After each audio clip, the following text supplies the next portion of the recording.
Today's episode is brought to you today by Flamin' Hot Zach and Cheetos, the craze that is sweeping the nation one pit lane fire at a time.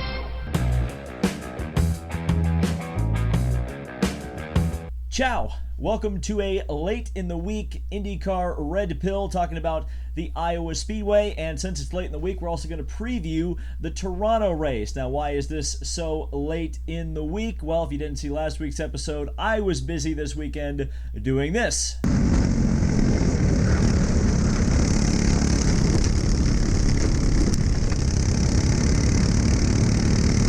So my thoughts on Iowa are going to be a little bit highlighted as I had to watch highlight reels. I actually was able to catch the final 50 laps of the race on IndyCar radio driving back from the Indianapolis Motor Speedway, and man, those guys do a great job, especially on their oval track broadcasts. But IndyCar didn't upload the full race on their YouTube channel for me to watch until literally about 10 minutes before I was recording this video. Sure is a shame, IndyCar, that you deleted my friend Steve's channel. Otherwise, I would have been able to watch the full race, but I digress. Anyway, Iowa Speedway. Is there a better oval track on the schedule? I'm not really sure. At this particular point, it may be the perfect oval track. I don't think you can look at that racing and complain about it. There were multiple lanes, but it wasn't a pack race. There was passing, but it wasn't overdone passing. Drivers mattered. The drivers who were hooked up went to the front. The drivers who didn't went to the back. There was lap cars. Lap traffic played into it, but it didn't play into the race to a point where it was detrimental like you see at a Phoenix or to a lesser extent Indianapolis this year. I think it was, from what I saw, pretty much a perfectly balanced racetrack. And again, shout out to the folks now at ISC, but going further back like Rusty Wallace and the folks at Iowa Speedway who designed the racetrack. Man, they have really designed pretty much the perfect short oval track in terms of racing, which makes me a little bit concerned, I should say, going into next year, because they are planning on making it a night race again, or at least so the rumor mill says. And a lot of times with oval track races, when you put them at night after being in the daytime, you grip the cars up and possibly ruin the show because you take away a lot of the advantages and disadvantages of the cars when you have cooler conditions in the night. And cooler conditions generally match setup discrepancies. Anyway, this race was just, from what I saw, again, just really, really good. I love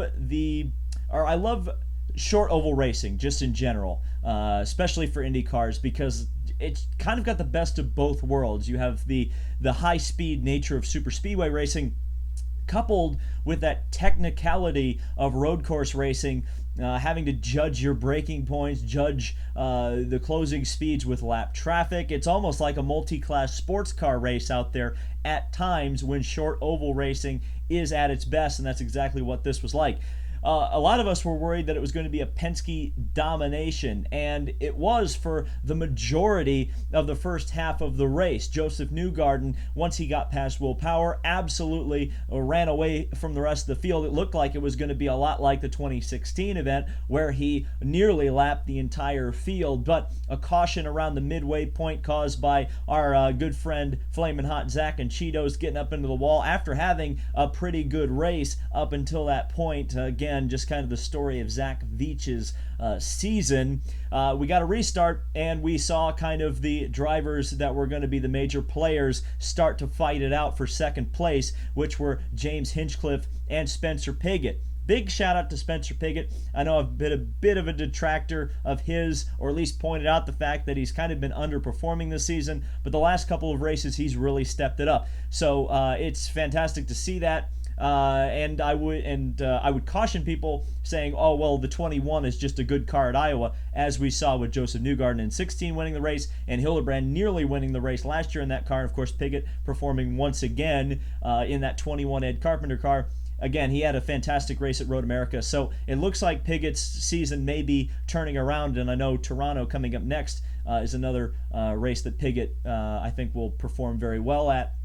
But both he and James Hinchcliffe, don't worry, we'll talk about James Hinchcliffe. I get a lot of comments a lot of times, why don't you talk about Hinchcliffe? we're talking about Hinchcliffe today for obvious reasons. Yeah, they came up from deep in the field, and again, that's kind of the glory of short oval racing, is that you can see those comers and goers, and clearly Piggott and Hinchcliffe had the setup very well. However, it didn't quite look like they were going to have anything for Joseph Newgarden. But as the race started to play itself out, and again, boy, isn't it nice to watch just a race pretty much play itself out. Not a lot of yellows. Again, traffic was a big key. Unfortunately, nobody really told Joseph Newgarden that he was racing James Hinchcliffe. He would later comment on the radio that he believed that Hinchcliffe was laps behind him. So when Hinchcliffe was coming up behind Joseph Newgarden, absolutely flying and past him, Newgarden essentially let him go. It's kind of like that situation at Motegi in 2008 when Helio Castroneves was not aware of Danica Patrick's true position, led her on by, and ultimately gave up the win that day. Same situation here, though the battling in traffic with Will Power kind of playing the jam card, trying to hold up Hinchcliffe for Newgarden to come back and pass him. Very exciting racing, 3 and 4 wide in the lapped traffic.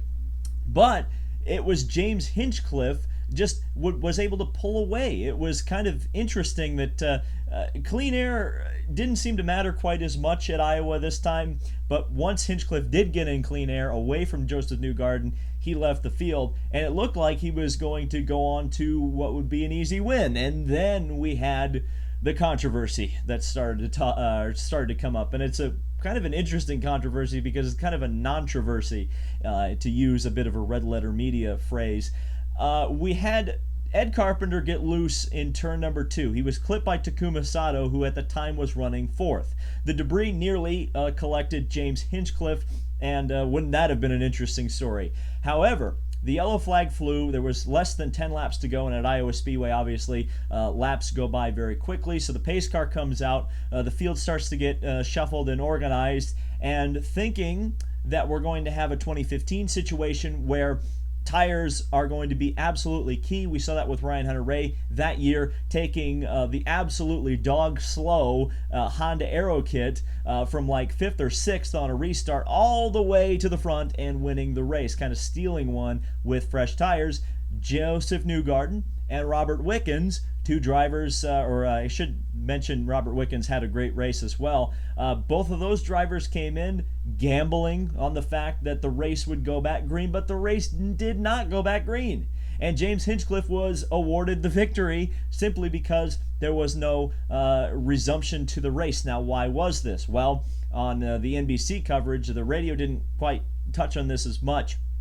So it kind of was something that I learned during the highlight video, the IndyCar fast forward or whatever, that the reason for the holdup was the fact that the lapped cars that were between the lead car of James Hinchcliffe and the second place car of Spencer Piggott were not waved through the pits. IndyCar procedure is with less than, I think it's 10 or 20 laps to go, the lap cars are waved through. The idea being you're putting on a show for the fans, and let's talk about that for a second. Now, in general, I am completely against wave around cars. I think you should pick up the leader under the yellow, and then if he comes into the pits, whichever is the first car that either comes out of the pits or stays out on the track should be essentially the leader on track. I think wave arounds are essentially, especially in IndyCar the way they do it, are essentially free passes. They're essentially lucky dogs because they wave the cars around and then they allow them to pit. It's pretty much a free pass anyway, even if they just wave cars around. I think it upsets the flow of the race. I think it puts cars on the lead lap that don't belong there. And frankly, it kind of takes away some of the purity of the race. And in this case, it denied the fans a green flag finish because of the idea that things need to be fair and things need to be exciting. IndyCar just decided not to throw the green flag. And I can't say, and I don't know if anybody could really defend the fact, are you really thinking about the fans if you don't give the fans a green flag finish? Even if it's only one lap, I think you should try to get the race back green. even if you're not following procedure, and yeah, sure, there's 3 lap cars between Hinchcliffe and Piggott, I think you need to throw the green there. And it's a shame too, because the guys who gambled, Newgarden and Wickens, didn't get a shot at using their fresh tires to try to gain positions. Again, we were denied an exciting finish because of the fact that IndyCar had to follow their procedure, which in my opinion shouldn't be there in the first place. That's a bit disappointing for sure. And again, it was a big tactical error, no doubt about it. I think it was the right gamble, but it was also the wrong gamble for Newgarden to try that. And that's another thing, is that Newgarden at this point in the championship was really looking to make up points on Dixon. Scott Dixon really wasn't anywhere throughout the race, and it turns out that he ends up gaining points, or at least kind of keeping an even point spread to Newgarden because of Newgarden's mistake. That was another point I wanted to make real quick, and I kind of forgot about it. In terms of a green flag finish, I know probably there was some talk about IndyCar doing green-white checkers. I don't think you should do that, and I don't think that you should do the 2014 Indy 500 situation where you red flag the race with 8 laps to go to try to get a green flag finish. What you should do, if at all possible, throw the green flag. If you have to throw out procedures, and by procedures I mean like waving lap cars by, you should do it. If it means only one lap of green flag, that's fine. But I don't want to see them try to manufacture finishes, and I think that's kind of the problem here, is that they were so unwilling to have a finish at all that they just decided, let's keep the yellow out. But that yellow flag did it did award a victory to James Hinchcliffe, and it was well earned. And if you looked at the season probably 3 or 4 races in, let's say up to Indianapolis, and you had told me, or pretty much anybody else, that the first driver to win a race this season on the Schmidt-Peterson team would be James Hinchcliffe, I think many of us would have laughed at you because of the fact that he has had such a star-crossed season so far. And yet, here he is at Iowa Speedway, putting on a clinic, really driving a fantastic race, getting to the front, passing Newgarden, regardless of whether you want to say it was a pass on merit or Newgarden just simply didn't know where he was. It wasn't like Newgarden passed him back. Hinchcliffe went up there, took the lead, took the win, and awesome. It's not his first win at Iowa Speedway. He took a pretty dominant victory in 2013 at Iowa. So he knows how to get around here, so it's pretty cool, and it's definitely going to put the pressure on him moving into Toronto. But at the same time, I think it's a really positive thing for Hinchcliffe, because a lot of people, myself included, were starting to really think, man, Wickens has really got his number. It looks like Wickens is the number one guy on the team. Hinchcliffe has kind of reestablished himself at least equal with Wickens on the season, and probably higher because, of course, wins matter a little bit more. Of course, Hinchcliffe being a Canadian, like I said, pressure going to be on heading into Toronto. Let's talk a little bit Toronto preview.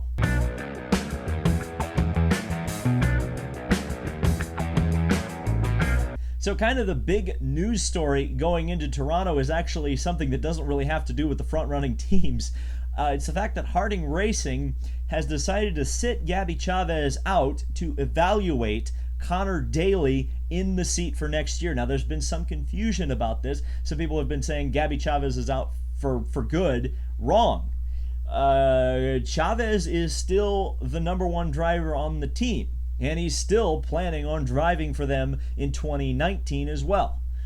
However, Harding wants to expand to 2 cars for next year, and they figure with the limited testing that is allowed under IndyCar rules, the best time to get drivers that they would be considering for that second seat time is to put them in for a race weekend. Conor Daly is the first one to get a shot. There's some other drivers.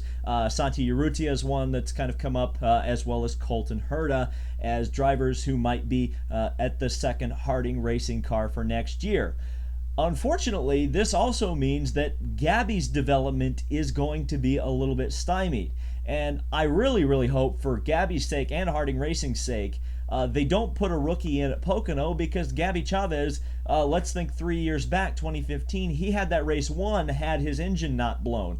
2017, they had a pretty good qualifying effort. They missed the setup, as told to me by Gabby Chavez at Watkins Glen. And I really hope that Gabby gets an opportunity at Pocono because I think it's one of his best tracks. I would hope they wouldn't put a rookie in there. That's a lot of pressure. I think one of the reasons Harding Racing went with Gabby Chavez in the first place is because, while he's not that seasoned of a veteran, he's a driver who keeps the car very clean. I don't know if you could say the same thing about Colton Herta if you put him in that seat at Pocono or even further down the line. It's a bit of an interesting dynamic that they would do this. Now, do I think Conor Daly's going to go out there and stuff into the wall? No. I think Conor was a good choice if you were going to change a driver. We've seen Daly be very fast without a lot of laps on street courses before. I think his major breakthrough was replacing Rocky Moran Jr.